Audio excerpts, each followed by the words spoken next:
Hello and welcome to this video on the ability to survive on Mars with just potatoes. As much as the ability to farm potatoes on Mars became a meme after the Martian, the whole premise has a very big question underlying it. Can you actually grow potatoes? And if you can, is potato enough to live on? While it is technically true, we have an answer in the Irish stereotype, that's not a direct solution to our problem with the potato diet. Let's start with the viability of the whole premise. Can you grow potatoes on Mars? The short answer is yes. A longer answer is still yes, but a little more complicated than just turning 12 potatoes into many potatoes. It's not as though he's Jesus turning loaves of bread and fish into food. Rather, we're starting with just 12 potatoes, and these will naturally multiply, but they were originally intended to be served alongside the Thanksgiving meal, so they're not a seed potato. That will reduce the productivity of the potatoes in the first year at least, if not more again. Each of the potatoes were cut into 4 pieces, meaning that we went from having just 12 to having 48, so that's a slight improvement. And since each of them had at least 2 eyes, this being the part of the potato where it actually grows from and forms the above ground plant, we can say that they have a reasonable ability to survive. But for one thing, the period of time in which they were supposed to have been hardened off or given a time to callus after being shut, or chitted, which is the process of cutting them into smaller parts. There wasn't the appropriate time frame. In fact, they probably would have started to rot. But despite that, they were planted out and appear, at least according to the movie, to have been successful, and we'll partially ignore the book for now. We'll understand that this is based on a book again, so there are some slight hiccups with that. The next issue is going to be rather more direct, because we've so far been able to say that yes, you can plant potatoes out, and theoretically they had a decent supply of them to use. But we have a rather more direct and literal issue, and it is the soil. The Martian soil is kind of shitty, and that's before you start adding human excrement. We say that because the soil is rather salty or saline, and this is a big problem because a lot of plants don't like being planted in that sort of soil. We do have, Earth-based at least, the tests of this with a collaborative effort between NASA and Peru's University of Engineering and Technology. They basically tried to simulate exactly this sort of scenario, partly inspired by the film. And so they had to have below zero temperatures, high carbon monoxide levels, low air pressure, and a very salty Mars-like soil solution. They were testing a whole bunch of potatoes for that reason, because they found that of their 65 varieties, only 1 would survive in that situation. Yeah, in other words, the potatoes probably wouldn't survive just in Martian conditions. Now, there is the caveat to this, that supposedly some human soil and so on was brought to Mars with the Martian crew, but still, the idea is that by itself the soil is no good. But you can also do a little more to it, which is what happened. The soil needed other amending, and by other amending we don't mean the addition of human excrement. No, the problem is that within the Martian soil itself there are certain perchlorites, and these are going to be more of a problem, and simply because they're going to increase the necessity for water on Mars when you're looking to try and keep these potato plants alive. And so when you're watering it, you're now going to have to balance that watering process against the perchlorates and try and find a way to get rid of them, ideally through filtration. If not dealt with, these perchlorates are going to create even more complications and reduce yield. Assuming you can somehow manage these perchlorates, we move on to the next issue, and that is amending the Martian soil with human waste. Calling it whatever you will, for example human manure or humanure, is theoretically safe. We say theoretically for a few reasons, as you're not just using it as is in this instance. Rather, it's being used after processing, which should have created most of what needed to be done for safe manure. And on top of that, the human manure is reasonably useful. It has a NPK reading of about 6:4:2, that's 6 parts nitrogen, 4 parts phosphorus, and 2 parts potassium.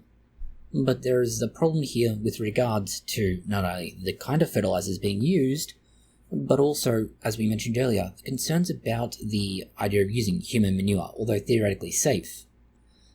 There are 2 ways the manure was used. First of all is the idea of fresh fecal matter.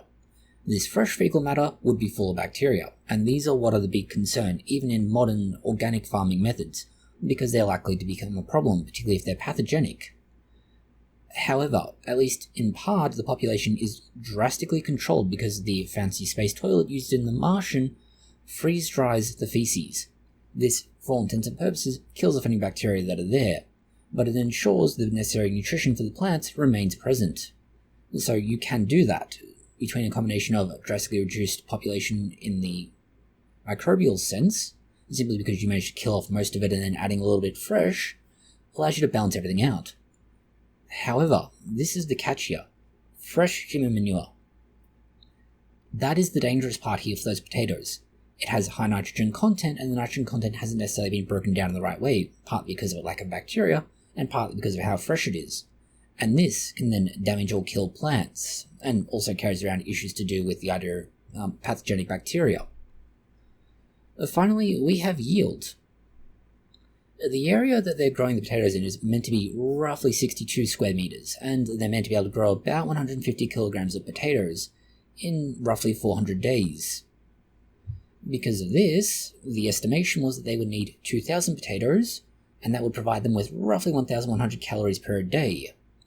When you factor in the various other things that were available to be consumed, it comes out to about 1,500 calories in total per day. Based on all of this, the numbers said that they needed basically 7 and a bit, between basically 7 and 8, but let's go with the lower number for now, 7 potatoes.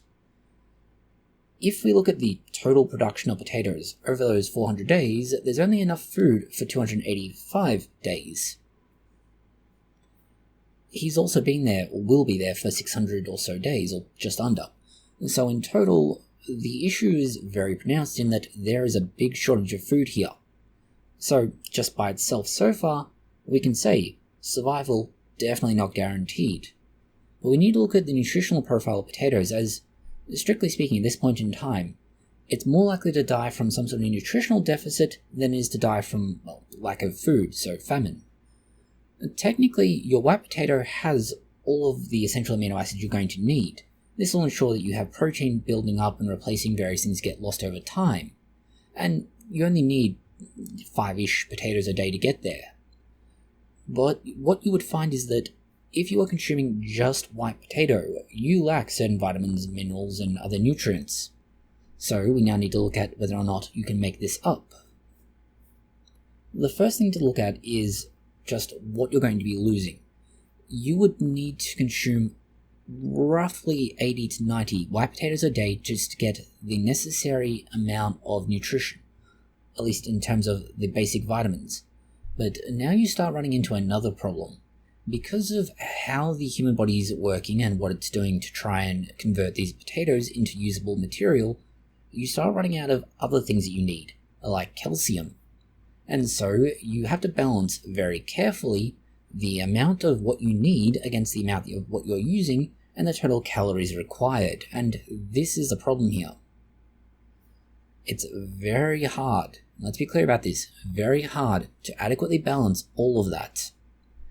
If we look at the numbers, your average potato has the following values per 100 grams, or roughly 3 ounces.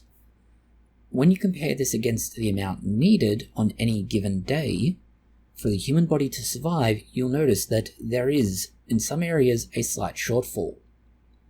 Now, it's not necessarily the case that these are massive problems, but you'll occasionally find that things just don't quite add up. On the other hand, we have the slightly bigger issue. That is, there are things where you have too much. So we have to ask the question of, if you boil it, mash it, fry it, or stew potatoes, they're all the same basic thing, and can you make up the difference you need? Well, if you look at the potato by itself, it is really just a small starch sack surrounded by a small amount of fiber and protein, so we're getting at least some of the nutrition required. And theoretically, based on others who have done so partly in viral marketing and partly just as a stunt, you can survive on potatoes alone for a time. But we come back to the original point earlier, that is weight. The amount of calorie content in any given potato is going to vary. Now, how much it varies by is up for debate, given different potatoes, different circumstances. Potatoes come in all sorts of shapes, sizes, and personalities, and other things again, so it's kind of hard to say exactly how much is in any one potato, but an average would be roughly 160 to 175-ish calories in a potato. If you consume all the potatoes that were growing in that field in one sitting, you would both probably explode, but you'd also consume roughly 115 to 116,000 calories. That's a lot, at least in theory, but we're making all sorts of assumptions to get to that point. So, if we were to roll this back just slightly, instead look at this in terms of how much energy you're going to get from the 7 potatoes a day or thereabouts that the Martian is consuming, well, the average yield is going to be somewhere around 1,100 calories. The average adult needs 2,000 calories a day. That leaves us with a deficit of about 900 calories, and that's before adjusting for physical activity, stress, and similar variables, which would all increase the necessary need for calories. So this is already lowballing it by quite a margin. This should, based on the general process of weight loss and the calorie deficit, lead to a weight loss in general terms of about 1 kilogram a week, or roughly 2 pounds a week in imperial units. If you start at the rough average of 80 kilograms and lose approximately 1 kilogram of weight a week, you will become underweight in 22 weeks and dangerously underweight by 28 weeks. This brings us to a problem. 28 weeks is about 196 days. Matt Damon, or Mark Whatney, or however you want to name them, was on Mars for 564 days, the earlier mentioned nearly 600 days. In other words, he needs nearly 3 times as much food as he can actually produce. That would still not exactly work, as he would still be losing weight the entire time as well, which means theoretically his capacity to produce food would also be decreasing the entire time. It does mean that in order to live on just potatoes on Mars for the nearly 600 days described, the potatoes would have to provide not just an extra 600 or more calories a day, but arguably more again, given the intensive farming of the potatoes. So far, he's probably buggered. But things do get worse, because things can always get worse. Knowing what the potatoes like and how much yield, we can look at how the interaction of nutrition goes just beyond calorie intake. Potatoes are a good source of many vitamins like vitamin C, magnesium, and niacin. Based on the average yield of a potato and the total potato consumed over a given day to meet minimum calorie intake requirements, at least the 7 potatoes they are consuming, there are issues with the amount of things like vitamin B6 and potassium. These are particularly concerning, but by no means are they the only things that are concerning. If you have excessive doses of vitamin B6, you get something called hypervitaminosis B6. It's also more easily just called vitamin B6 toxicity. It is a medical condition, and it essentially is a result of consuming excessive vitamin B6. What it affects is particularly nasty though. It affects the central nervous system, and symptoms will include things like peripheral sensory neuropathy, numbness, tingling, burning sensation in your limbs, and it's almost entirely caused by chronic dietary supplementation of vitamin B6. Now, we could argue here that because this is purely from food, that wouldn't be the case, but put a pin in it. We'll come back to that issue shortly. Next we have the problems around things like there's also concerns about the excessive consumption of potassium from potatoes. This has particular implications for cardiac health because potassium is essential for the heart's nervous system to work properly, but also any other nerve in your body. So that includes the central nervous system and peripheral nervous system. So this is really not a good sign. Now, coming back to that point we mentioned about the idea of dietary consumption not necessarily being the problem here. Everything we've said is before we account for the fact that Matt Damon, Mark Whatney, whatever you want to call them, was taking a nutritional supplement based on the idea of the potatoes were only needed for their carbohydrate or essentially calorie content. And that's a problem because they're not just calories. Admittedly, they are mostly calories, but they do have more to it. Based on the average adult male's daily nutritional requirements, the closest concerns, if we're looking at just supplementation to what's already there, will be things like manganese, zinc, and niacin. Although without knowing the exact nutritional profile of the supplements, we cannot say which, if any of these, will be toxic there's a pretty good chance, given the very small gap between the current dose, which is verging on toxic, and an actual toxic dose. So in the end, if the calorie deficit isn't enough to kill, which it realistically is, you would find that other things will kill you much earlier, and certainly the calories will be a problem there.